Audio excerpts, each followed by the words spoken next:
सकाळी 10 वाजल्यापासून मसाजोग ग्रामस्थांचं अन्नत्याग आंदोलन. प्रशासनानं 7 मागण्यांची दखल न घेतल्यास 2 दिवसांनंतर पाणी देखील बंद करण्याचा इशारा. मसाजोगकरांच्या भावनेची तीव्रता बघितल्यास आत्मसन्मान असलेली व्यक्ती त्या पदावर राहणार नाही. मुंडेंच्या राजीनाम्याच्या मागणीवर पवारांचं भाष्य. नैतिकता आणि त्यांचा संबंध नसल्याची टीका.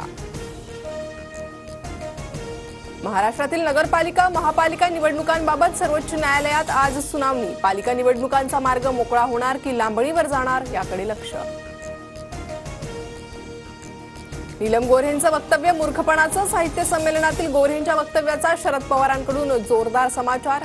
गोऱ्हेंना 4 टर्म कशा मिळाल्या सर्वांना माहीत. पवारांचा टोला. नीलम गोऱ्हे विश्वासघातकी निर्लज्जबाई. लायकी नसताना 4 वेळा आमदार केलं आणि ताटात घाण करून गेली. आरोपांवर उत्तर देताना संजय राऊतांचा संताप. एखाद्या महिलेला निर्लज्ज म्हणताना लाज वाटत नाही का? महिलांचा अपमान करण्याचा अधिकार तुम्हाला नाही. नीलम गोऱ्हेंवरील राऊतांच्या टीकेनंतर शिरसाटांचं प्रत्युत्तर.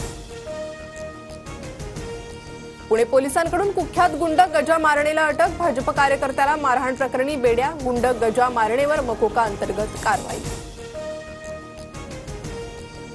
आरबीआयकडून न्यू इंडिया कॉर्पोरेटिव्ह बँकेच्या खातेदारांना मोठा दिलासा. खातेधारकांना 27 फेब्रुवारीपासून बँक किंवा एटीएम मधून 25,000 रुपये काढता येणार.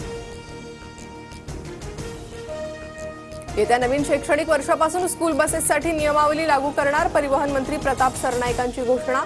निवृत्त परिवहन अधिकारी जितेंद्र पाटलांच्या अध्यक्षतेखाली समिती. चॅम्पियन्स ट्रॉफीमधून पाकिस्तान बाहेर. न्यूझीलंडकडून बांगलादेशचा 6 गडी राखून पराभव. भारत आणि न्यूझीलंड सेमीफायनलमध्ये.